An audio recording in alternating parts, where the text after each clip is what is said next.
Amén, familia, ¿cómo están? ¿Animados con las canciones? Amén. Vamos a iniciar de la mejor manera y es orando a Dios. Amén. Padre amado, Señor Celestial, te damos gracias por este increíble tiempo, Padre Señor, que tenemos para escucharte a través de las Escrituras, Padre.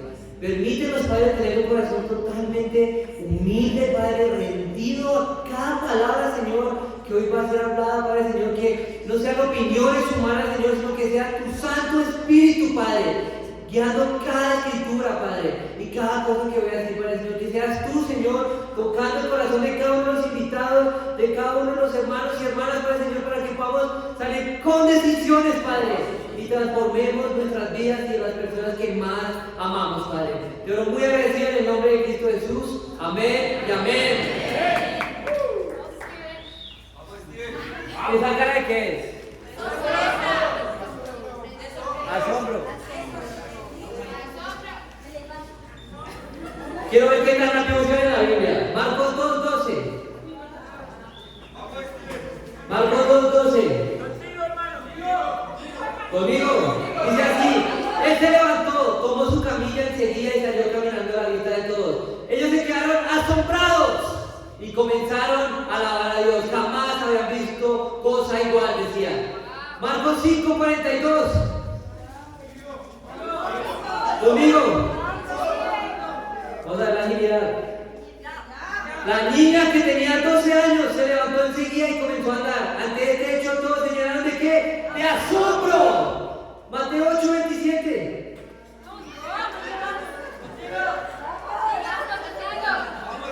También lo despertamos. Mateo 8:27 conmigo. Los discípulos no salían ¿de qué? De su asombro. Y decían: ¿qué clase de hombre es este? Que hasta los vientos y las olas le obedecen. Hechos 3:9-10.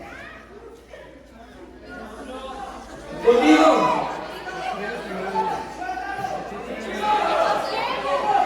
Conmigo.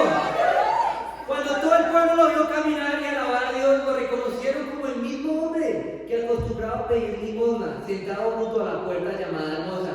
Y se llenaron de admiración y de qué? Y asombro por lo que le había ocurrido. Título de mi prédica: asombrados del poder de Dios. Asombrados del poder de Dios. Familia, si algo anhelo hoy con esta prédica es que vamos a tener la cara que les mostré ahorita. No por ver el cambio de look de un hermano o de una hermana, o por ver un brazo roto, o por conocer una ciudad, sino por ver corazones transformados, sino por ver el poder que Dios utiliza para cambiar la vida de una persona. Todos sabemos que se requiere de fe para que haya milagros, para que el poder de Dios actúe. Pero hoy no vamos a hablar de fe, porque todos lo entienden. Vamos a hablar de otras dos cositas que se nos olvidan para poder ratificar el poder de Dios. Amén. Entonces vamos a una escritura que está en 2 de Corintios. 2 de Corintios 12.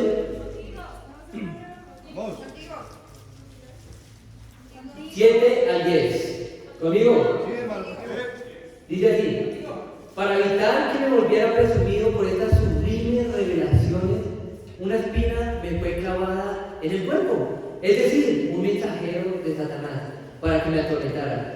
3 veces rogué al Señor que me la quitara, pero Él me dijo: te basta con mi gracia, pues mi poder se perfecciona en la debilidad. Por lo tanto, gustosamente presumiré más bien de mis debilidades, para que permanezca sobre mí el poder de Cristo. Por eso me regocijo en debilidades, insultos, privaciones, persecuciones y dificultades que sufro por Cristo, porque cuando soy débil, entonces soy fuerte. Wow. Varios ejemplos de esta escritura. ¿Qué pasa acá? A Pablo se le clava una espina en la carne, un mensajero de Satanás. No sabemos qué fue, pero Pablo rogó hasta 3 veces para que Dios le quitara esa espina. Y Dios le dijo: listo, yo te voy a quitar esa inseguridad. Listo, yo te voy a quitar el orgullo. Listo, yo te voy a quitar esa emocionalidad que tienes. No, ¿qué dijo el Señor? Mi poder se perfecciona en tu debilidad.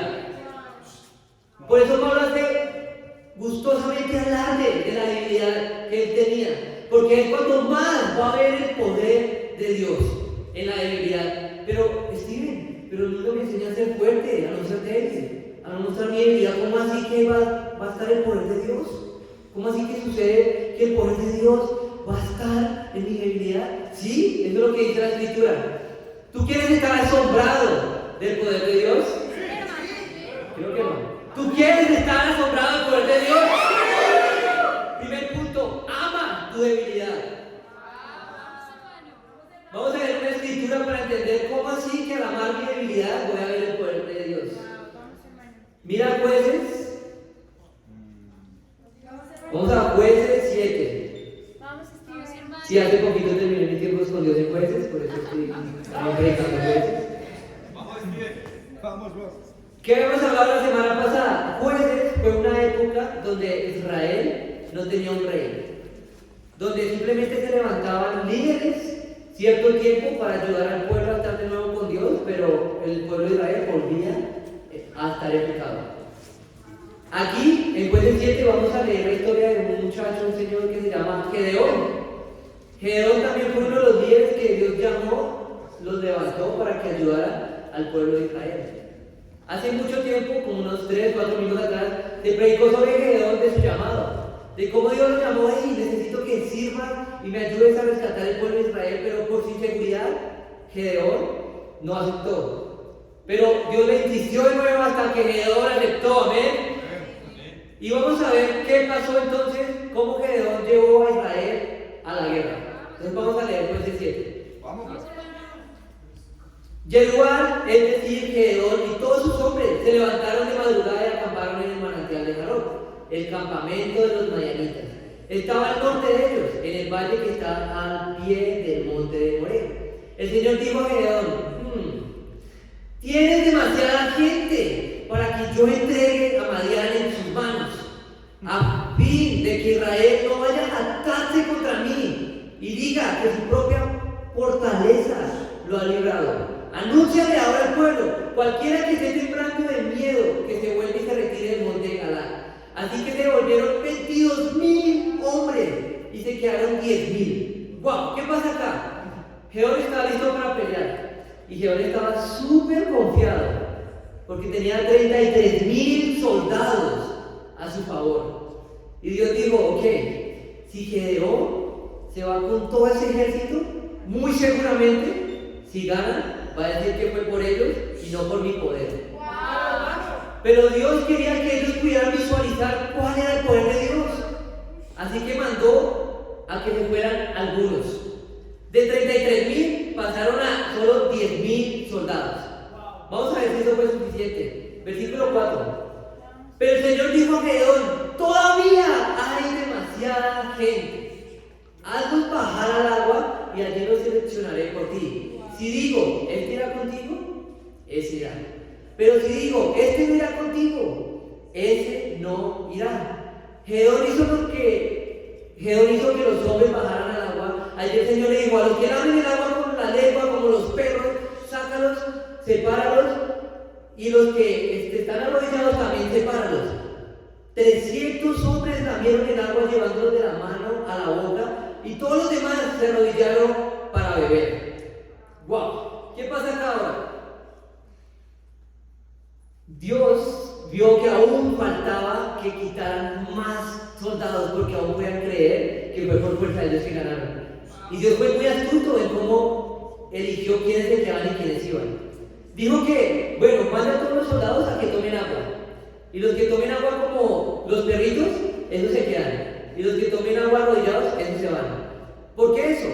Cuando las personas toman agua como los perritos, básicamente estaban haciendo esto. Les voy a hacer un pedazo.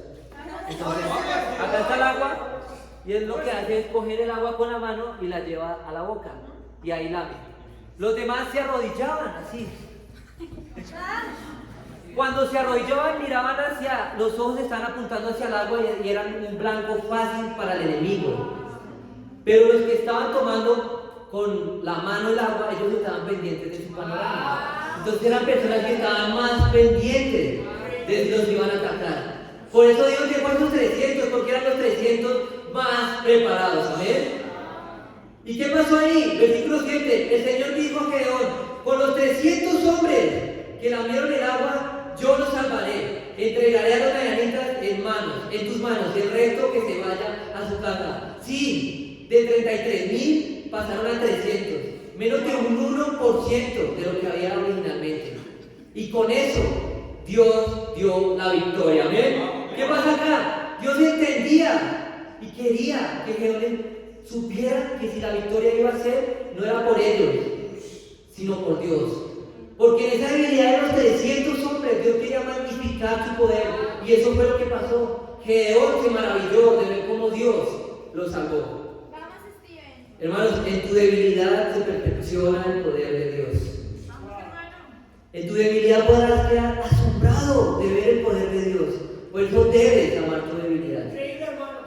Cuando yo pienso en alguien que entendió profundamente este ejemplo, este principio que acabamos de ver, pienso en Angie Vaquero. Angie es una mujer hermosa, que ama a Dios, que la quiero mucho, amén.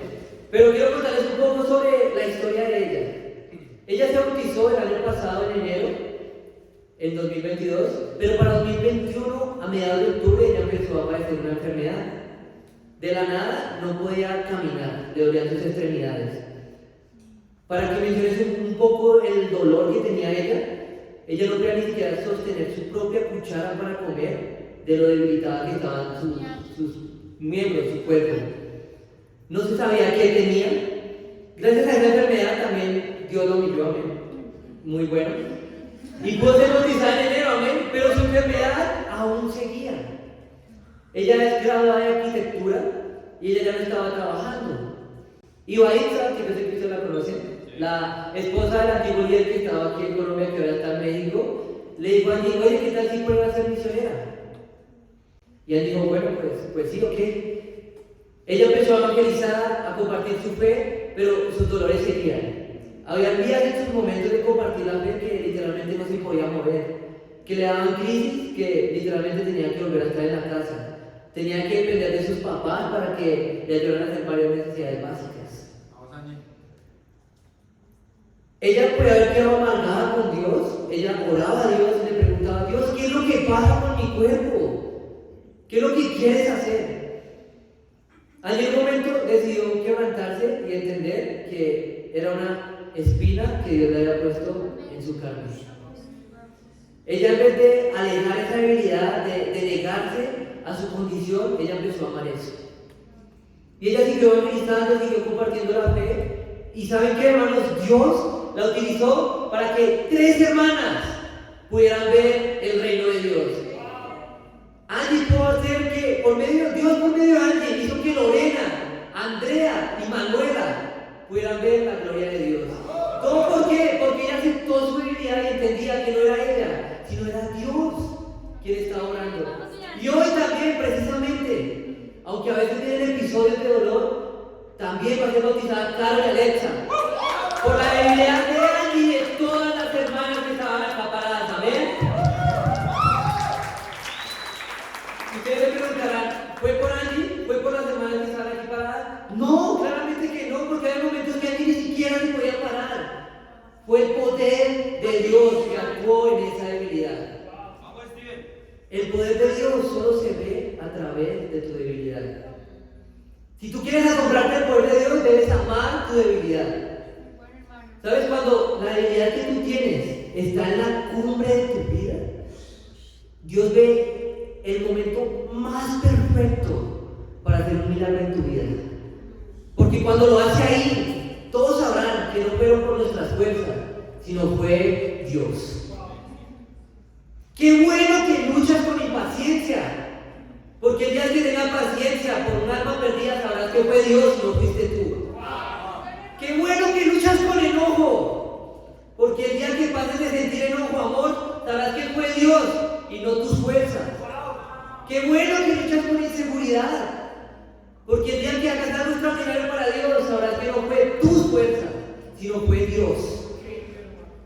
Qué bueno que tienes ese dolor físico, porque Dios te va a utilizar para traer mucha Qué bueno que luchas con ser emocional. Porque el día que estés aconsejando a otra persona de cómo tener estabilidad emocional, sabrás que no fue por tus fuerzas, sino fue Dios. Qué bueno que luchas con ser constante, porque el día que tengas hábitos, sabrás que fue por Dios y no por ti. Qué bueno que no eres perfecto, si no, no buscarías a Dios. Hermanos, todos llegamos a Dios por debilidades. Y no me puedes decir que no. Todos teníamos alguna debilidad que nos trajo a Dios. Y ahora esas mismas debilidades nos van a ver sentir el poder de Dios. Y sean asombrados del poder de Dios. Amén. ¿Quieren ver el poder de Dios? ¿Quieren estar asombrados del poder de Dios? Ahora mismo escribe cuál es tu debilidad. ¿Cuál es tu mayor debilidad que tienes ahora? Deja de ocultarla, deja de sentirte culpable por esa debilidad. Ámala, porque Dios busca eso para cambiar vidas. Les cuento la mía, la impaciencia. Yo soy súper impaciente cuando las personas no van a mi ritmo. Pero, amén, no me quiero condenar por eso. Y quiero ver cómo Dios va a utilizar esa impaciencia, va a trabajar en esa área. Y voy a quedar sorprendido el día que yo tenga paciencia y diga, wow, literalmente no fui yo, fue Dios. Amén. Y lo mismo hagan ustedes con tu debilidad, ríndanla a Dios, porque Dios va a hacer cosas grandes en sus vidas. Amén. Primer punto, ama tu debilidad. Si quieres asombrarte del poder de Dios. Vamos al segundo punto. ¿Conmigo? Juan 2. Vamos a Juan 2. Juan 2. Vamos a leer la historia de cómo Jesús convirtió el agua en vino.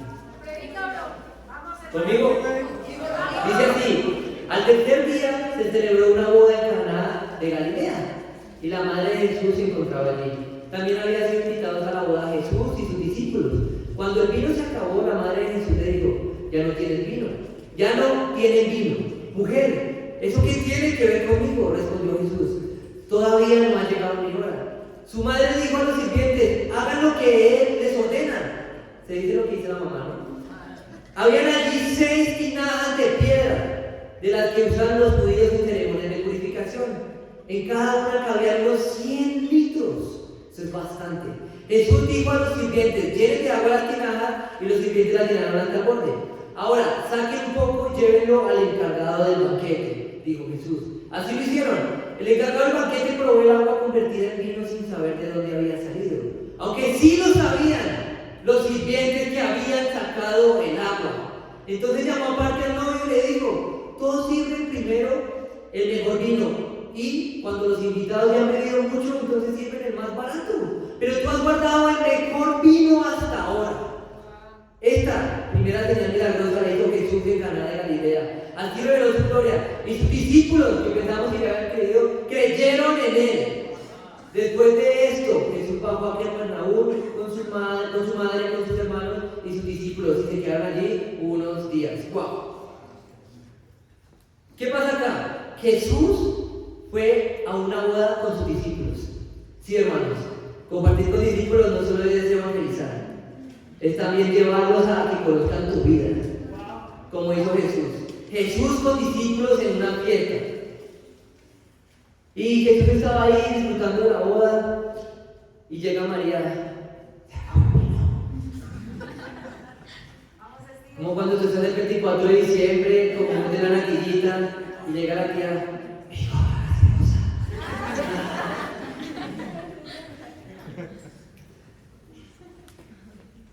para que mencionen, las bodas en ese tiempo eran de las fiestas más importantes que había.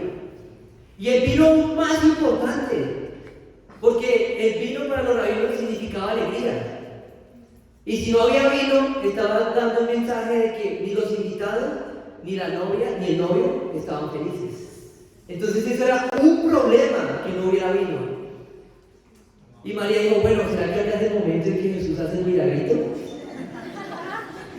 Jesús, se acabó el vino. Imagínate, María ya sabía que Jesús está en el vientre de ella, que él era el Hijo de Dios. Llevaba 30 años esperando que Jesús hiciera algo. Imagínate María todos los días: mis ¿Hizo algo? No. Pero digo, aquí es el momento. Jesús, el vino. ¿Pero qué le respondió Jesús? Mujer, ¿qué tiene que ver eso conmigo? Todavía no ha llegado mi hora. Eso no fue una respuesta altanera de Jesús, sino incluso mujer era una palabra que incluso mostraba mucho más respeto que decirle madre. Jesús dijo, bueno, tal vez no ha llegado mi momento, pero no sabemos qué hubo entre el versículo 4 y el 5. Al final se hizo lo que la madre dijo. Su madre dijo a los sirvientes, hagan lo que él les ordene. Listo, Jesús llamó a los sirvientes que llenaran 6 tinajas de piedra y en cada tinaja había más o menos 100 litros de agua. O sea, 6 por 100, 600 litros de agua. Wow.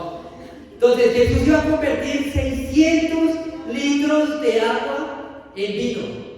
Para que mencionen, 600 litros de agua son más o menos 1500 de estos cositos. No fue una cosita, no fue un vasito lo que Jesús convirtió en vino. Fue una cantidad abismal. Y entonces, después de haber convertido el vino con los sirvientes, Jesús le dijo, vaya y llévele vino al maestro de ceremonia, al que está haciendo la ceremonia, al encargado del banquete. Y el encargado del banquete probó, y a este es el punto que quiero llegar. Probó el vino sin saber de dónde había venido. Pero ¿quién sí sabía qué había pasado? Los sirvientes, porque los sirvientes estaban trabajando codo a codo con Jesús para hacer el milagro. Jesús hubiera podido hacer el milagro solo, pero Jesús nos ama tanto, Dios nos ama tanto, que le gusta usarlos para ver milagros. ¿Tú quieres ver el poder de Dios? Debe ser la primera línea de la iglesia. Segundo punto, sé la línea de frente. ¿Quiénes fueron los que quedaron asombrados de ver cómo el agua se convertía en vino? Los sirvientes, porque ellos fueron los que le ayudaron. El encargado del banquete, o sea, nada. La línea de frente, hablando de las fuerzas militares, Miguel me va a corregir cualquier cosa, es la posición más cercana en la que tú estás al conflicto. Literalmente es la mejor posición para ver cómo mueren tus amigos. Es la posición más cercana en cómo tú ves si derrotan a tu equipo o si tu ejército gana. Ser la línea de frente para Dios, esa es la línea de frente para el reino, esa es la línea de frente para la iglesia. Te permite ver cómo familiares, amigos, compañeros de trabajo, personas que aman, mueren a su pasado y entran a vivir una nueva vida con Cristo. Esa es la mejor posición para ver el poder de Dios. ¿Quién de aquí ha ido a un concierto? Amén. Imagínense ustedes estar en la primera línea del concierto, viendo a su artista favorito, Coldplay, el vallenatico, el merenguito, el artista que tú amas ahí, como un metro de distancia, cantando, viendo cada mueca que hace, recibiendo la baba de él al frente mientras tú cantas. ¡Wow, qué asombro! Eso es lo que tú sientes cuando estás en la primera línea para Dios. Cuando yo pienso en hermanos que entienden esto, pienso en 3 hermanos. Voy a empezar con Andrés Hernández. Esta semana tenía un estudio a las 7 de la mañana el viernes con el hijo de Flor, de nuestra hermana Flor. Y yo ya tenía cuadrado el estudio con quien me iba a acompañar, todo, pero después de la noche el hermano que me iba a acompañar tenía una cirugía y no pudo. Y yo pues de la noche, ¿a quién me escribo para que madrugue a las 7 de la mañana a tener un estudio? Bueno, escribí en la República y Andrés me dijo, listo, yo voy, pero si me despiertas, yo listo, de una. Porque suele quedarse dormido, entonces digo, no, yo voy, pero solo despiértame, por favor. Pero yo me levanté y ya estaba despierto, entonces amén, gloria a Dios. Cogimos la moto y fuimos a hacer el estudio, amén. Andrés es como un Rappi de estudios bíblicos. Si alguien lo necesita para un estudio en la Javeriana, allá llega con su moto. Si alguien lo necesita en un estudio en la lateral, allá llega con su moto. ¿Por qué hace eso? Porque él ama estar en la línea de frente y ver cómo el poder de Dios cambia el corazón de las personas. John Freddy, él estudia ontología. Desde la pasada tiempo ocupado, él tiene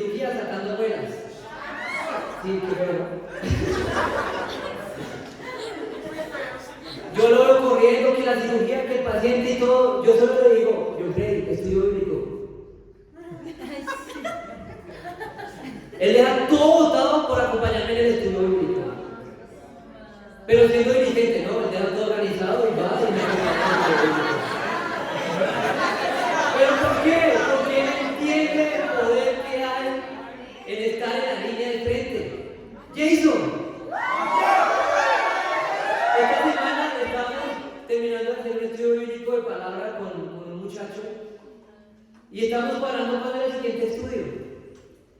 Y los días que podía el muchacho, no podía Jason. ¿Ustedes hubieran visto la cara de tristeza que tenía Jason por no acompañar el estudio? ¿Pero por qué él sintió eso? Porque él entiende que ahí es cuando se ve el poder de Dios. Vamos, Steven. Vamos, Steven. Bueno. Cuando se trata de ver el poder de Dios, la cercanía hace la diferencia. Cuando se trata de ver el poder de Dios, la cercanía hace la diferencia. Hoy te quiero preguntar algo. Hoy mismo. Vamos, Steven. ¿Tú estás siendo el encargado del banquete? ¿O estás siendo el sirviente que debe convertir el agua en vino? ¿Tú estás siendo el encargado del banquete? ¿O eres parte de los sirvientes que vieron convertir el agua en vino? ¿Eres el que está en la casa reaccionando con corazoncitos y fueguitos a las buenas noticias que suben en el grupo? ¿O eres el que sale en la foto que tuvo el estudio bíblico? ¿Eres el hermano que está sirviendo constantemente o el que está esperando ser servido? El servir constantemente implica llegar temprano a las reuniones, porque entiendes que los intereses de los demás son más importantes que los tuyos. ¿Verdad, hermano? Vamos. Quiero hacer algo. ¿Saben por qué hay hermanos también desanimados? Porque prefieren ser soldados de reserva y no ser los soldados de primera línea. ¿Tú quieres ser soldado de reserva o quieres ser un soldado que está en la primera línea para Dios? Amén. Entonces, hagan de cuenta que estar en la primera línea es una fruta. Y les voy a leer beneficios de estar en la primera línea. Esto bautizado por Pipe, amén. Estar en la primera línea reconforta tu fe. Estar en la primera línea te ayuda a mantenerte enfocado. No del mundo, sino de Dios. Estar en la primera línea recuerda tu identidad como discípulo. Estar en la primera línea evita que tu corazón se endurezca. Estar en la primera línea te llena de fe. Porque la Biblia es una espada de doble filo. Y cuando tú haces un estudio, lo cortas a él, pero también te cortas a ti. Estar en la primera línea disipa tus dudas. ¿Quieres saber por qué? Mira, Mateo 28. Vamos a Mateo 28. Mateo 28, desde el versículo 16. No, desde el 18, no, desde el 16. Vamos. Vamos, Steven. Conmigo. Los 11 discípulos fueron a Galilea, a la montaña que Jesús les había indicado. Cuando lo vieron, lo adoraron, pero algunos, ¿qué? Dudaban. ¿Qué hizo Jesús ante la duda?